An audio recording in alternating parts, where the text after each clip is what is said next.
My name's Alan. My normal job is like 9 to 5, is marketing communications. Some histories about myself. After college, after high school, I joined the army for 7 years. Um, Mostly guard and reserve duties. So that's why I have my Gore-Tex. Um, in the army, I did artilleries. When I was on my deployment, I did MP, military police. It was fun work. Just guard the base and drive a patrol. And after I finished college and got out of the army, I took a job overseas in China, worked there for 5 years, and came back. And yeah, so now I'm still in communications. That's pretty good. I want to say that, well, growing up as a kid, I didn't really care about politics. I had friends who were on the conservative side, but I was like, so young, I don't know anything about this. Why do I care?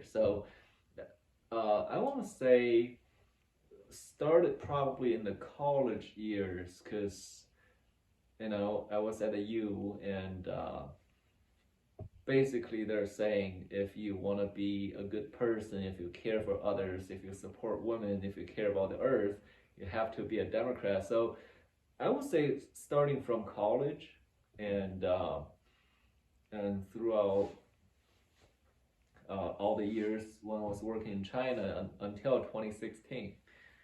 So I don't know how many years is that. 5, 7, 8. I don't know, somewhere around there. So, uh, like growing up, you kind of feel that. Well, not growing up, but in college with your peers, you kind of just take it as your identity because do you support these things? Do you care for environment? Yes. If yes, you have to vote left. Do you respect women? If yes, you have to no vote left. Or do you are you a good person? Are you not a racist? If you're not, you have to vote this way. So was I happy? I don't know because I think more like not happy or not happy, but well, not happy or unhappy, but it's more like uh, you feel virtuous about yourself. It's like, oh, I vote Democrat. I must be a good person. It's like it's a virtue signal. It's almost like, oh, see, look at me. I care for the environment. I respect women. I'm for equal rights. I'm for equalities. I'm for women's rights. Look at me. I'm a good person, right? So you want to feel. I feel like internally, it's like you want to feel good about yourself. But internally, were you happy? I don't know if I was. I felt something not right about it, but I didn't really realize how big of a problem was because that's when I started to dislike some of my high school friends who I knew were Republicans. Oh, this is a friend of mine from high school, but oh, he's a Republican, so he must be not a nice guy, right? He must be racist, right? Right. So you kind of have that feeling to not like him or try to dislike him when he didn't really do anything to you. So there's that part that you want to distant or dislike. I don't want to use hate, but it wasn't that far, but definitely it's like, like kind of feelings. Um, it's like, oh, I can't believe that I was friend with him. So there's that part. So it's almost like you live in a bubble. Within the bubble, you feel like you're happy, but when you think about people who are different than you, who are on the right, you just they kind of teach you to develop this almost hatred toward them. So yeah, for a while I was like, oh, this friend of mine, should I stay friend with him, right? So should I, right? It's like, oh, I can't believe that I was friends with him before. So it has kind of like that kind of feeling to it. For me, I'm usually pretty happy.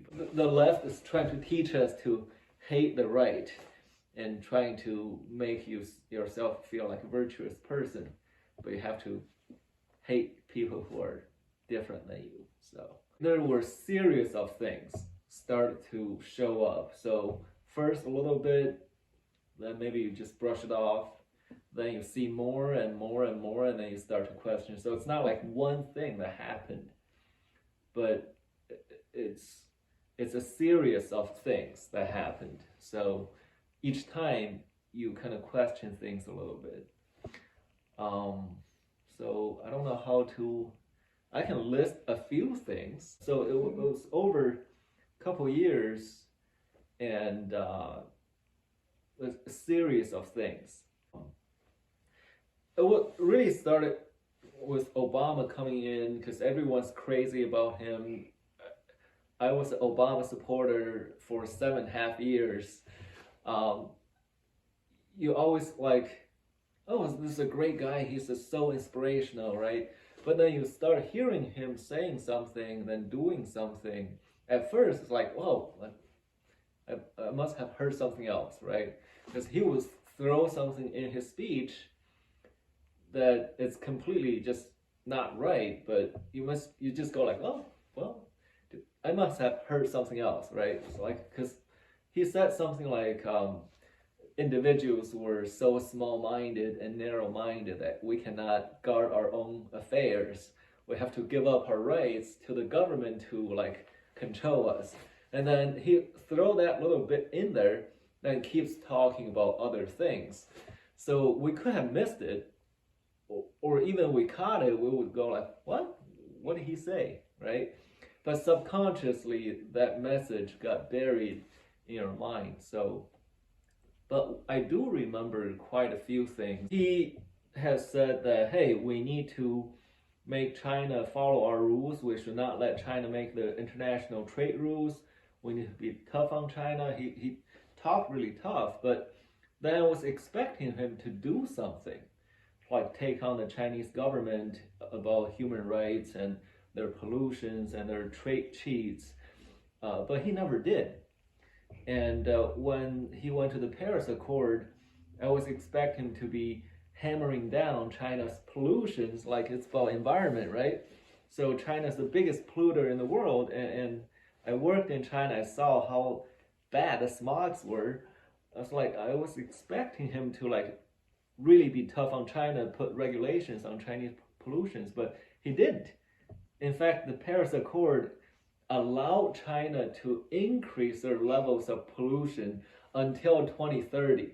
So it's not like reduce your pollutions every year, but you can increase your levels of pollution every year until 2030. And after 2030, it's not like you have to bring it down. It's just you don't increase your pollution, but you can still keep at that same level. But for us, we have to cut down our industries and we have to buy energies from overseas. We have to like make manufacturers in China. It's like something's not right in there. So I started questioning. That's one thing I started to question. And of course, Obama made me question a lot of things, including the Iran deal, the Iran nuclear deal. It's like, of course, we can go into that for a lot of things. So I'm not going to go into it too much. So remember that guy, I forgot his name, that deserter from the US Army. He was at a post, he deserted his post, he ran off, but captured by the Taliban. But then Obama used 4 high-ranking Taliban leaders, like something like equivalent to our generals, right, to exchange for this one deserter who, was 1 rank below me. So then I was like, why would anyone be so stupid to do that? I mean, it should always be one-on-one on the equal ranks, like 1 colonel to exchange for 1 colonel, 1 general to exchange for 1 general, right? So why use 4 like Taliban general level, like high-ranking officers to exchange 1 deserter who's just a soldier, right? So it didn't make sense to me that I came to the conclusion that the only reason that Obama wanted to do this is because he wanted to release the Taliban leaders, and got him back is just like, why, right? I mean, I can understand that you use a Taliban soldier to exchange for him, or even two Taliban soldiers, like low-ranking soldiers. I mean, that would make sense. So, but no, if we use like 4 Taliban leaders, we get like maybe 4 or 3 of our colonels back. That would make sense, but for him, it just didn't. If Trump did not run, there's a chance I might have stayed on the left. The reason is because Trump ran. I mean, of course, I listened to CNN at the time, and he's a crazy guy, just a maniac. He's gonna burn everything down and stuff. I was like, okay, fine. He's a rich business guy who's crazy. It's fine. It was when CNN started calling him racist. It's something that woke me up. It's like, I know he could be crazy. He could be many things. But racist is not one of the things I know what Donald Trump is, because I've been watching many seasons of Apprentice, right?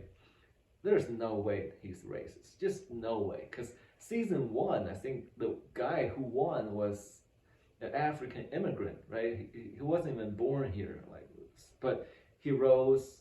He was a Rhodes Scholar, became a really smart guy that he won. And there's many times I just felt like he treated everyone equally. The race has nothing to do about who he fired, or it's always based on how the decisions you made on projects, right? So it's like racist is definitely not one of them. And so why would CNN call him a racist? Because I know that's not true. So then I start asking myself, doing research and question myself and stuff, because I was like, why would CNN lie to me about this, right? It's like, CNN didn't lie to me before. So why would CNN lie to me about this? So, but then you look into it and you dig more and more and more about it. And it's like, wow, there's how this mental game that CNN plus other news media plays on you, like how they use a title to infringe some kind of emotions on people. I mean, I can give you examples, like, right? Because a lot of times CNN would give titles like, oh, this officer or this guy, or they go to China or here, oh, this guy only recognized himself as Wang, or oh, this police officer only recognized himself as Sergeant Johnson. It makes you feel like they're hiding something. It's like that's their name. Of course they're gonna recognize themselves as that. Or when you're on the job, like when we're in this army, it's like I was Corporal Shen, or right, so this Colonel Jackson, right? So that's what they are known by. They're not gonna tell you their first name because that's what we do. So, but if a reporter asks you, oh, what's your first name? It's like, yeah, just call me Colonel Jackson, right? Then they would just say, oh, this guy only recognized him as Colonel Jackson, who refuses to say his first name. So makes the reader feel like you're hiding something. But it's just how we tell people, how we introduce ourselves. So, and there's other things. I mean, I can give you probably a few examples, like, for example, there's other things that you can say the same things in one way. You're not lying, but you're definitely trying to make people feel like it's in a different way. For example, for example, right, just say you have one group of people who are fine. Let's do the vaccination and stuff and this virus. So, for example, it's like, okay, so the unvaccinated people have a certain percentage in the hospital, and the vaccinated has a certain percentage in the hospital. But for example, it's like 0.01% of the people who are in hospitals like unvaccinated, but the vaccinated might have a 0.056%, so lower, that's hospitalized. But they would, so if you say the numbers, they all sound really low, but you can also flip and say, oh, the vaccinated people who are hospitalized is over 100% lower, or the unvaccinated is 100% higher, right? But when you look at the numbers, it's like really low. But if you have like say 8 people here and 20 people here, and you say, oh, there's like more than double the number, right? So you can use languages like that, which can make people swing one way or another. It's not really completely false, but you can definitely play with some numbers and talk about in a different way. It could be similar numbers, a few higher, but you can say, oh, 50% higher, right? Or 200% higher, but technically it's like maybe 50 more people, right? We can have a large amount of numbers of people who are doing something, but you can say, oh, according to the Bureau, we have a slight increase of 10%, but that 10% could be a lot of people. But then it could be very few people that you can say it's a huge increase, or comparatively 100% more, right? So if 10 people here and 20 people here, it's like, oh, there's a 100% increase, right, from 10 to 20.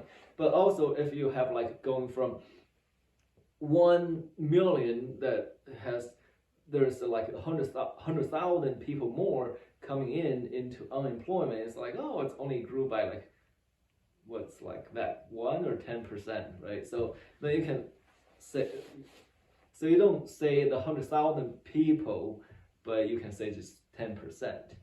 So whatever you can play around with the numbers, then just depends on how you want people to perceive it.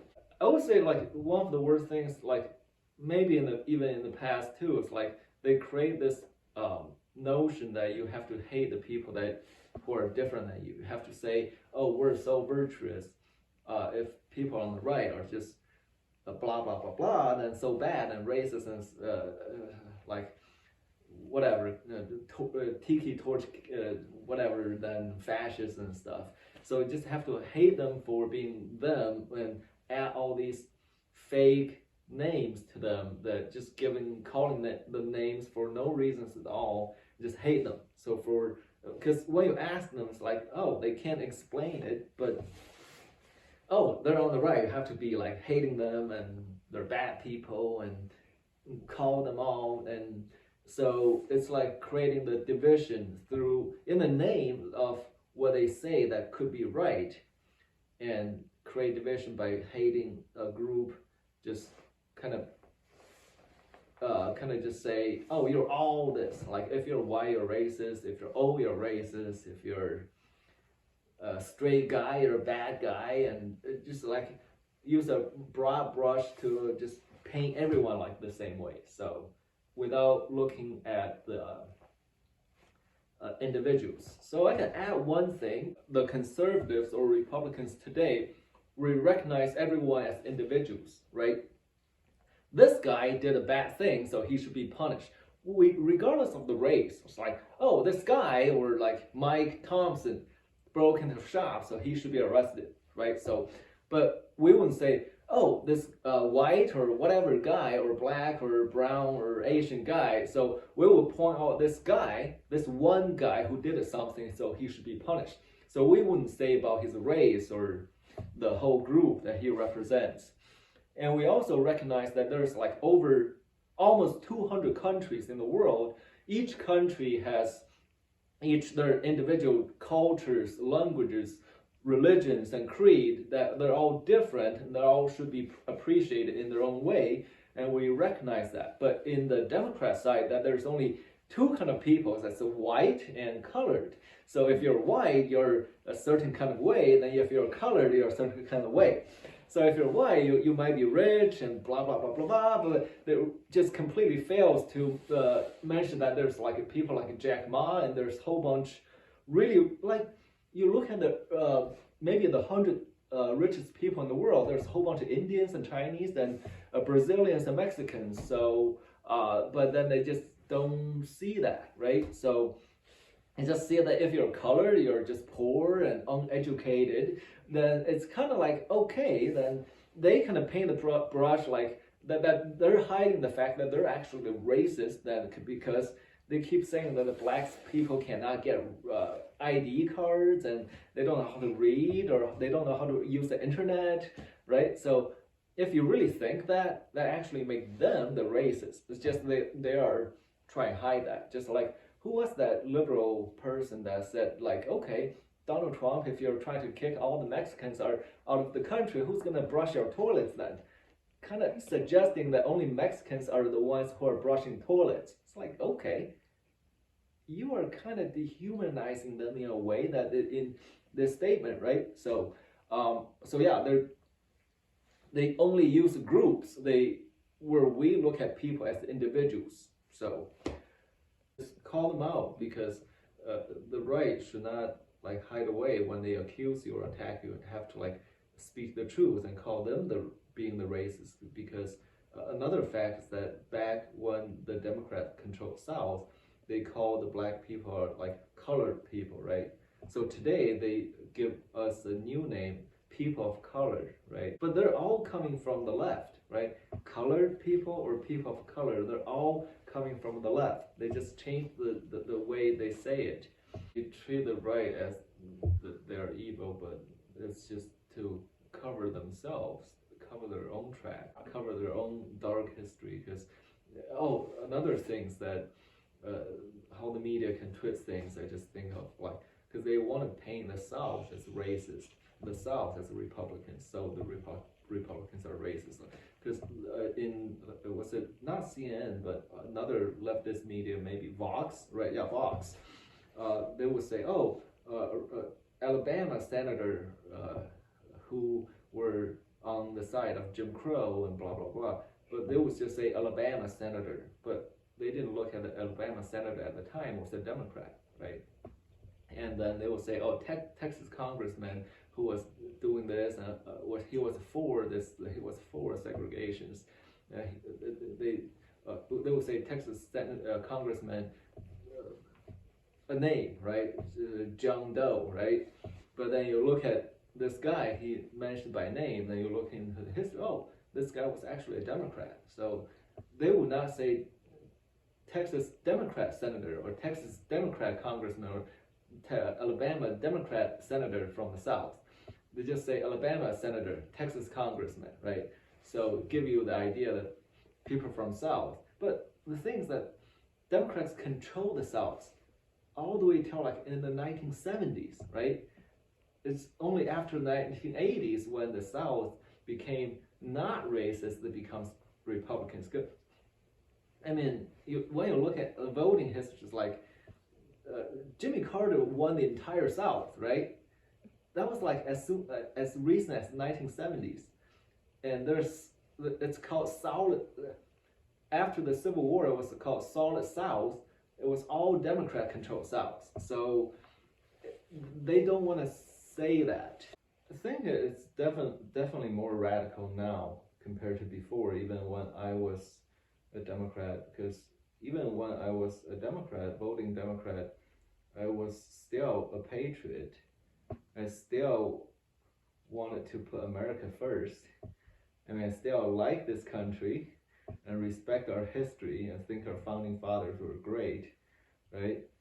But today it's like they completely are on the reverse. They hate this country. They hate this country's history. They think our founding fathers are racist slave owners. I mean, I'm pretty sure they owned slaves, but when I was in high school, my teacher actually said it was a social sin, not an individual sin, which is a good term, because It's just that society had this notion to own slaves, but does not mean every owner of slaves is a bad person, because my history teacher actually said there's many people who own slaves that were very nice to their slaves and treated them like family, just that they bought them. Uh, but there are people who set them free, or some slaves just wanted to stay in the family because they feel like they're part of the family. So, so it's not like you cannot just say all people who own slaves are bad. I mean, but again, every country in the world at some point in history owned slaves. Every country. I mean, yeah, Africa today, China today have slaves like in 2022, right? But they don't say anything about it. So yeah, I mean, it's definitely has gone so much further left now, because I can quote Ronald Reagan that I didn't leave the Democrat Party, the party left me.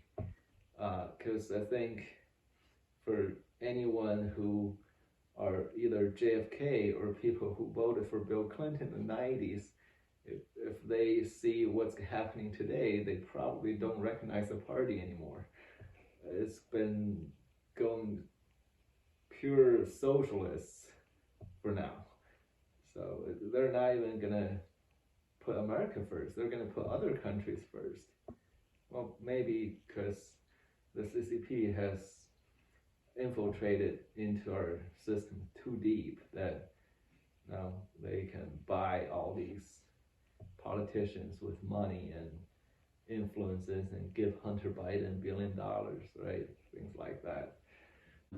We can go through some hard times, but we always have a way to come on top and fix it. I mean, just like Ronald Reagan had said that, this is the last place on earth has with freedom. If America falls, so will the world. So if there's any hopes for freedom and democracy and constitutional republic, it will be here. And there's also a saying that the reason that we don't see refugees coming out of America is because we have our Second Amendment. If any, excuse my language, any shit hits a fan, we just take our guns and fix it. So, so that's why it's so important for gun rights, because without good citizens having guns, that means government can force you to do anything, and you don't even have anything to fight back. And the reason that Argentina, Venezuela, Cuba, China had gone the ways they did is because the citizens only had wood sticks and tree branches to fight governments with guns. People like myself can wake up and come to the truth. So I never gave up on a lot of the Democrats today, because I was like, myself, and also Brandon Straka, the guy who started Walkaway. If people like us, who are very dedicated Obama supporters, can walk away, anyone who still loves this country, still think this is a good country and patriot, but still on the left, they can also wake up. So I still have hopes for them. But again, there's also pure Marxist, communist people who hate us and wants to destroy us.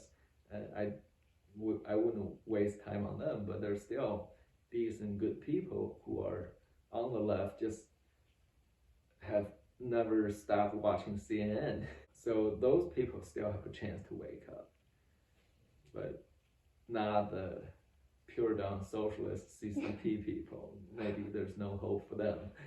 I think God can reach many people, even people on seemingly very bad. I mean, isn't that the composer or the writer for Amazing Grace? Wasn't he like a slave trader and a pretty bad guy in some standard?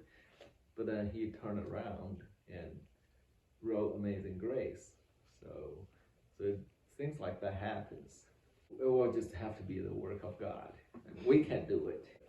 would be hard for us to do it, because I've seen people who turn around, and I believe there's many stories in the Bible that I can't name it off the top of my head, but people who have done very bad things, very evil beings, but can turn around and be awakened and see the truth. So it's definitely possible. So it's really the God's battle. Just we need to stay vigilant and stay awake and seek the truth.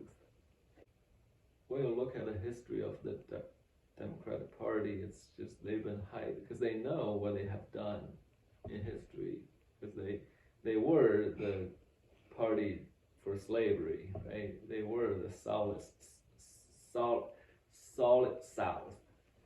that controlled the South and had segregation. They are the party of Robert Byrd, and they're the party of Jim Crow. So they want to hide that history, so they have to blame it on the other people. So they blame their own crimes on the other side, so they can survive. So I just want more people to see it and see the truth. And I do remember now when I was still a Democrat, because I did think Lincoln was Democrat, but when I found out that Lincoln was a Republican, I was a little bit upset. It's like, how could it be? I was like, how could it even be possible, right? Right? So then there's some denial, but I'm glad that it came through and connect the dots. So there's also these truths and history that people can learn, even though it may not hit them right away. Maybe 2, 3, 5, 10 years down the line, it can play a role. It can have effect on them.